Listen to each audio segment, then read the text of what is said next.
So, the big question is this.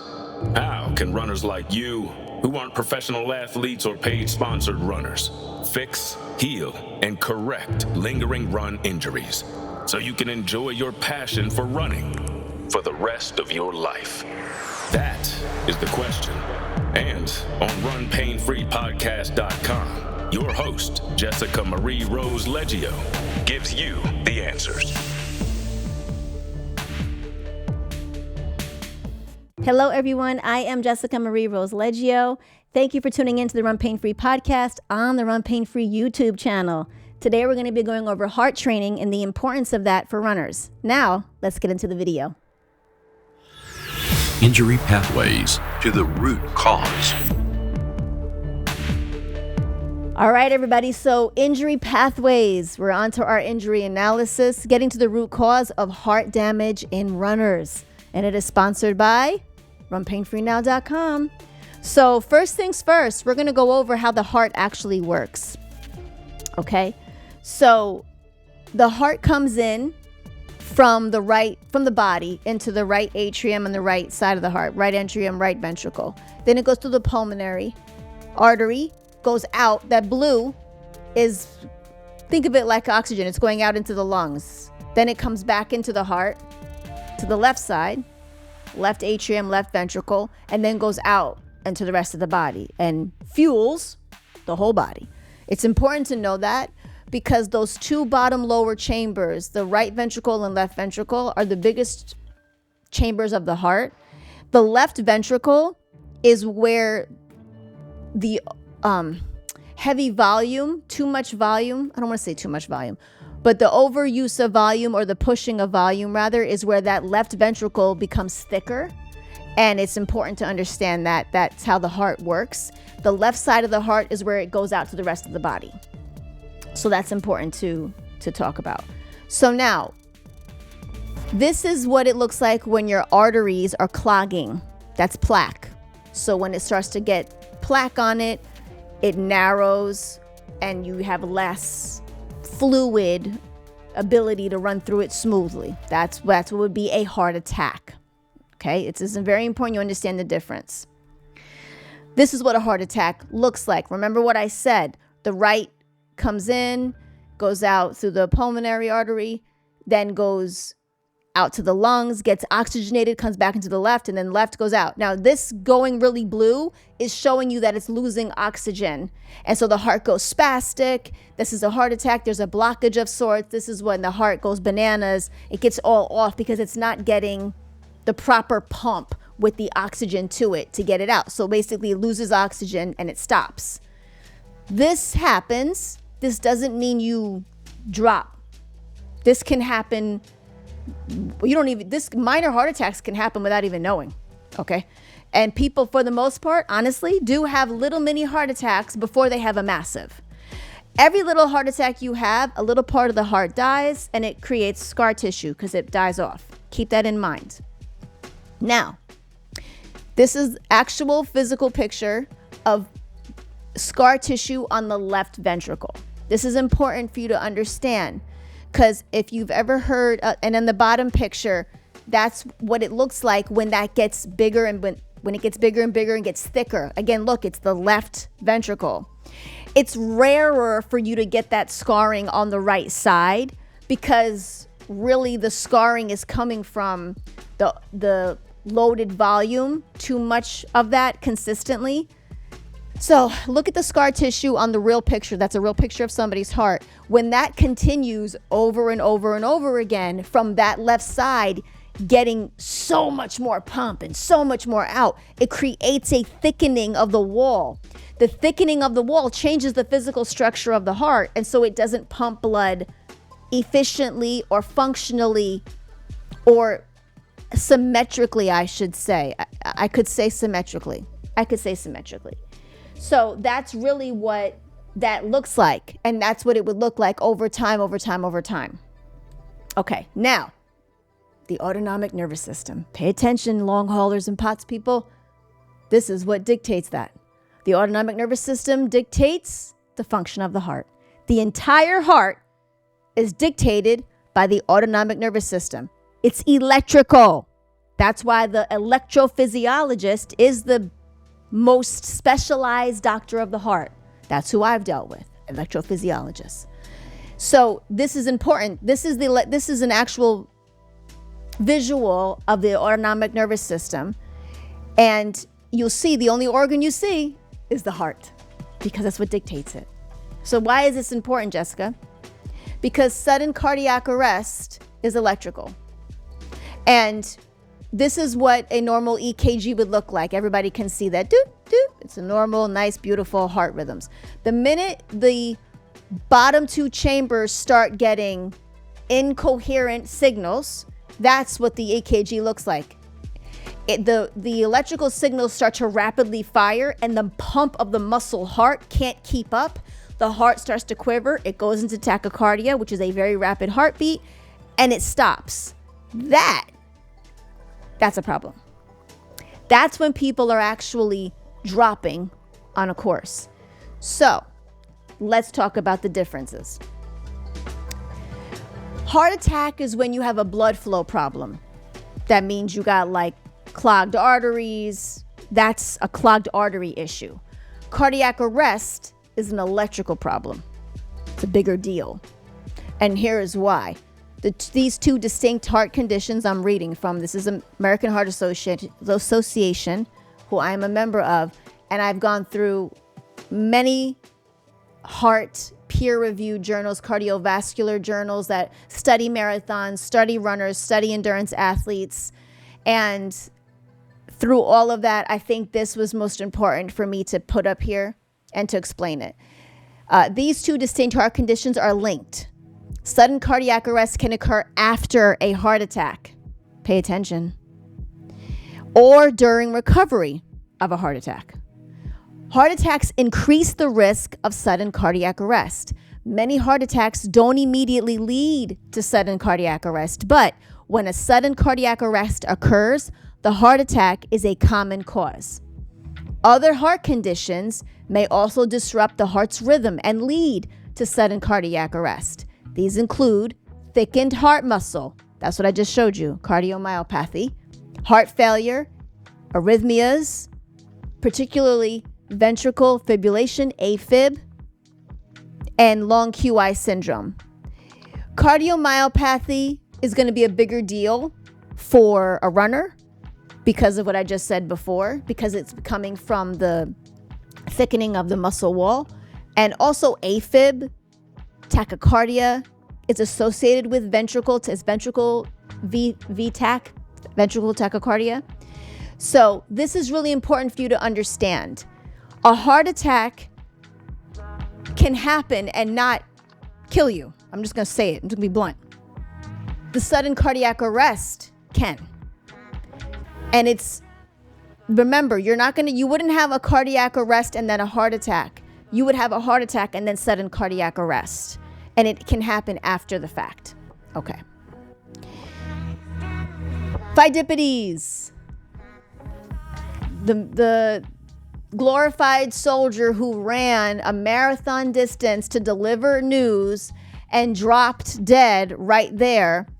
This is something that happened 2,500 years ago, but it is glorified. There's a statue of him. It's in Marathon, Greece, hence the term marathon. Everybody glorifies.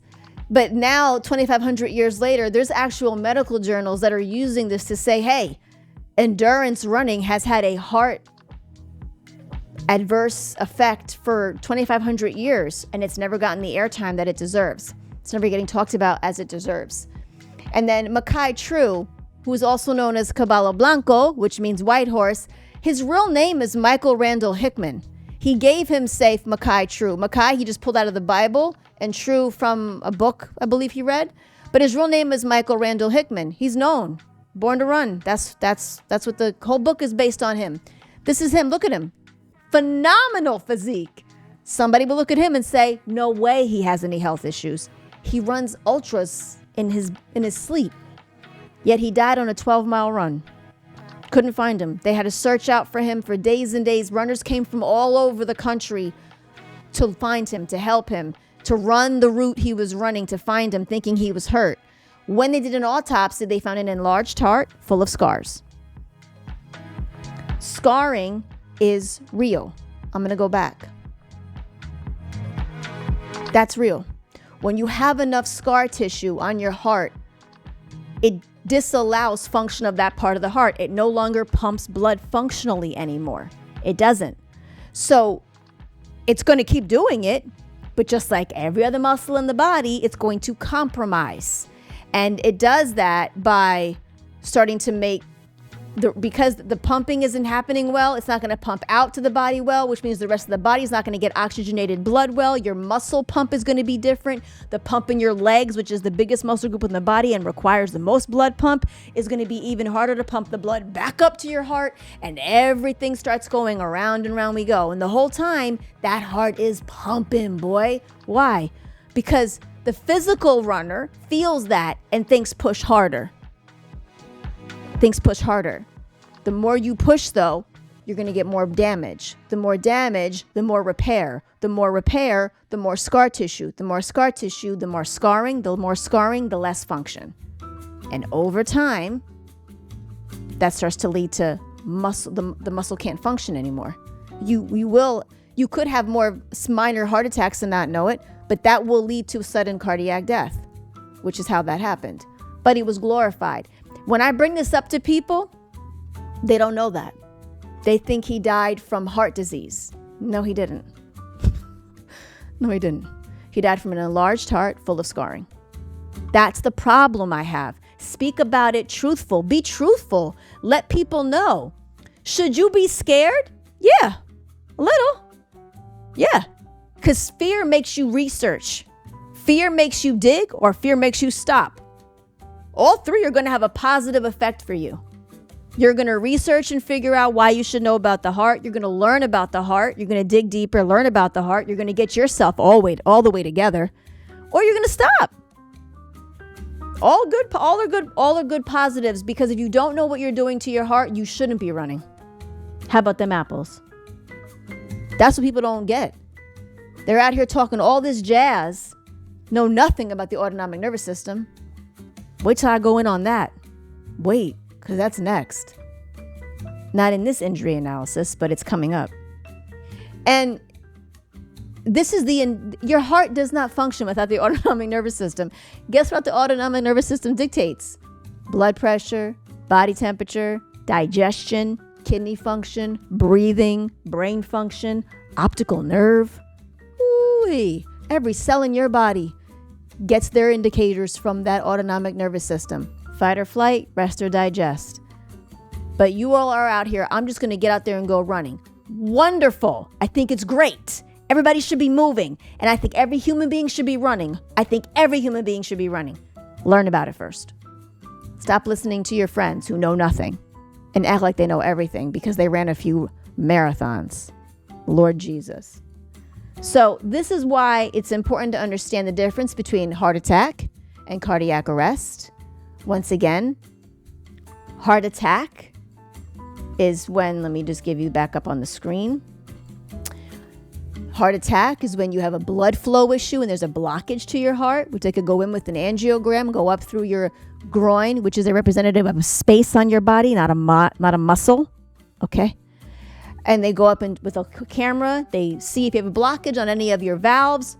Put amazing work. They go in there and they separate it with a stent, create blood flow, or put a different valve in. My grandfather had a piggy valve for 30 years. They do that and you're fine. Or sudden cardiac arrest. That's an electrical heart because the heart is malfunctioned and it just stops beating. When a heart attack happens, it goes crazy.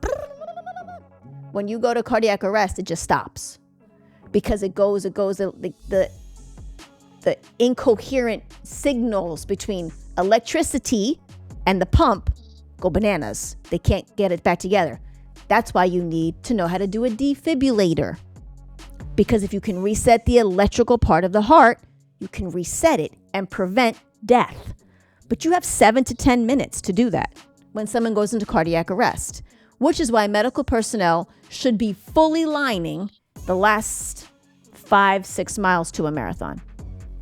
And there should be extra ones at the last mile, because here's this ringer right here. The least amount of finishers come through the finish line, come through the last mile of a marathon. But it is the most place where people go into cardiac arrest. The last mile has the least amount of finishers and the most amount of cardiac arrest. So medical personnel should be lined up there, all with defibrillators, all ready to go, all with paddles. Everybody should have, it should be all right there, lined. It's important you understand these two, because you can have a heart attack, survive, and then while you're recovering, you could go into cardiac arrest. And cardiac arrest is the result of, having a cardiac arrest. It's most common that a heart attack is what led to it. You need to know those things as a runner. You just do. So this is what we wanted to go over today. It's simplified as much as possible. I'm going to go over in another segment specifics about everything I just talked about. But this is heart damage. This is how it occurs. This is what happens to the runner. And how we come out of this is we train the heart down. We train the heart down. We learn about our hearts. We learn about our own personal baseline. There's nothing generalized in health and fitness, let alone in a sport, and God help you for heart training. There's nothing generalized in that whatsoever. Never will be, never going to be. Don't ask about it. Don't Google what the right zone to be in is. It's not right. It's not yours. It's not your zone. It's not your heart rate. It's not your life. It's not you. You need to train it down for yourself. So you need to get with somebody who actually knows what they're doing. RunPainFreeNow.com. Just saying. If you're in this for the long haul, make sure you're doing it well. Make sure you're doing it healthy. Know if you're pushing or not. You may not even think you're pushing. Most people don't, but you are. That's the problem. Nobody gets it. When I went into my cardiologist appointments at first, in the early stages of my issues, I can speak the language. I have a biology background. I have degrees in biological health science. So I could speak but they would look at me and say, "Oh, you're fine. You're in your 30s. There's nothing wrong with you. You're an athlete. You've been an athlete forever. You're totally fine." And I had to go left on all of them to school them not. And lo and behold, just wasn't fine. So there you go. So I hope that gives you a premise to it. Listen in on all of our segments when it comes to heart training. I'm going in on everything much deeper. So I hope that gives you good insight to start digging and coming into the next segment. Thank you so much for tuning in to the Run Pain Free podcast. Be sure to like this video and post in the comments. I want to hear from you on the last time that you changed your run program specifically based on things going on with your heart. And that's the finish line for today's episode. You're not just a runner. You're the key to your healing. Learn how to run stronger after injury at runpainfreenow.com. Until next time.